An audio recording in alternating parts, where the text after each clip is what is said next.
We turn this evening to the urgent warning now that 4 countries are on the brink of famine. 20 million people, families and children.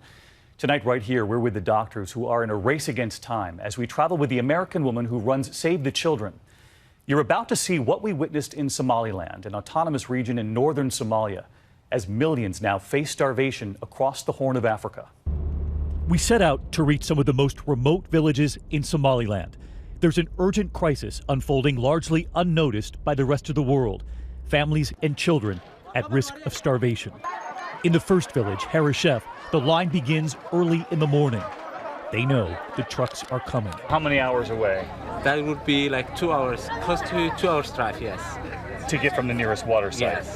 Here, it's not just the food they need, but water. Save the Children is trucking it in. You haven't had a drenching rain here in years. Yeah, it hasn't rained in close to 3 years now. Halima, a mother of 5, stands in line. All of her livestock is gone. They have no food. And we asked the last time there was any rain. She remembers the day. It happened once last year. On the hill sit 2 trucks to deliver water for hundreds of families.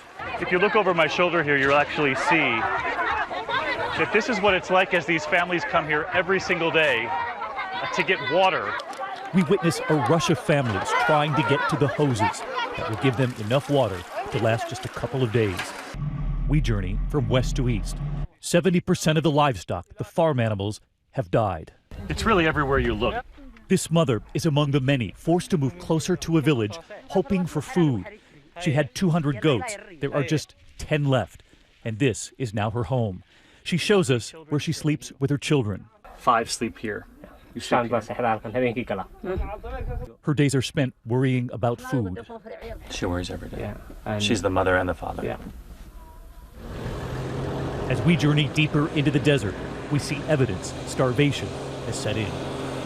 They are on the brink of famine now here. April is supposed to be the wettest month, but as you can see, it is bone dry. Authorities say more than 6 million people are now struggling to find food. 200,000 children are at risk of starvation.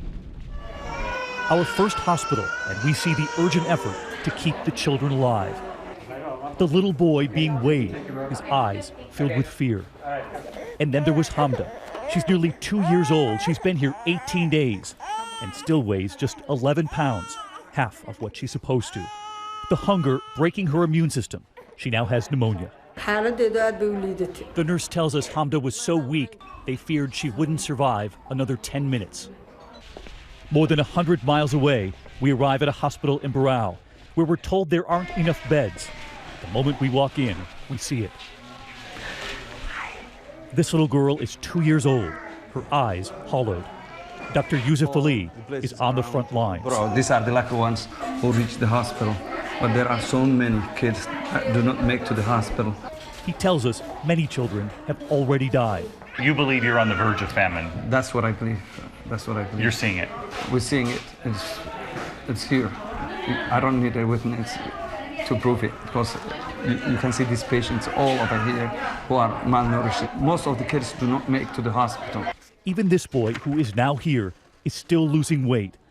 He's in critical condition. Suffering from severe diarrhea brought on by the hunger. You can see the bones. There's no flesh on the bones, just skin and bones. That's all we have. The doctor says there are no promises. He's still in critical conditions, and we don't know if he's going to make it or not. There was Samira, almost 2, though her tiny frame says otherwise. 4 days in a row she's lost weight. Yeah, the hunger breaking down her defenses. She had measles and now pneumonia. And in this hospital where you hear the cries of the babies, equally as haunting is the silence from the toddlers. Osman has lost the strength to talk. He cannot talk? He hasn't been talking? The images on the walls here do not distract from the truth. They are running out of time. You think you're losing those children? We are losing them. We are losing them. Aware of that reality, we travel with the American who runs Save the Children, Carolyn Miles, another hour east, where they are now sending out mobile clinics to isolated villages deep in the desert. We find a little boy so weak he cannot stand.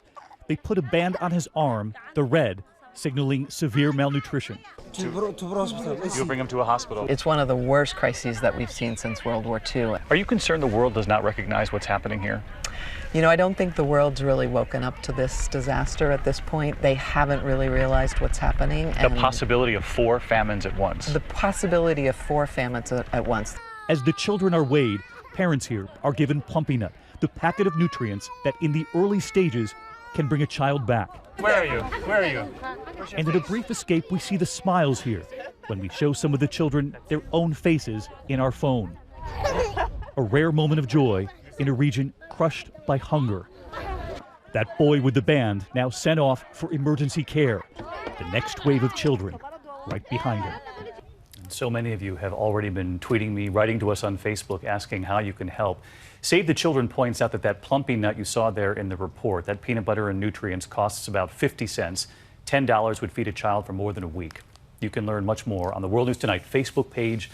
And of course, much more of our journey tonight on the brink of famine. That's tonight on Nightline.